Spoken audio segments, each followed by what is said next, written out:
দারুণ সুন্দর সবজির আবাদ হয়েছে এখানে। আমি যদি একটু দেখানোর চেষ্টা করি তাহলে এখানে আছে ছোট্ট ছোট্ট পুঁই শাক গাছ। হয়েছে একেবারে লাইন দিয়ে। যদিও সবজির দাম আসলে এখন খুব বেশি পাচ্ছেন না কৃষক, তেমনটাই জানালেন আমাদের এখানকার মিঠুন মামা। উনি এই মুহূর্তে মেশিন দিয়ে একটু জল দেওয়ার চেষ্টা করছে।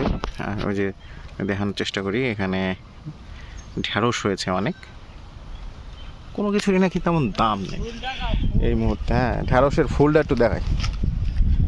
এই যে ঢ্যাঁড়স,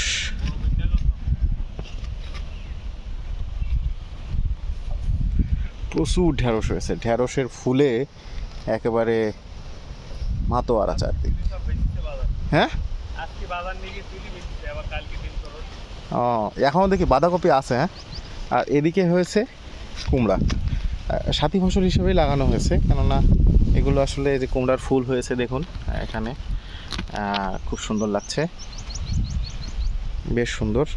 আর এদিকে মিঠুন মামা এখন মাঠে জল দেওয়ার একটা প্রচেষ্টা হাতে নিয়েছে। ওদিকে আছে লাউ গাছ, যা দেখা যায় পুরোটাই লাউয়ের বাগান। আর এবার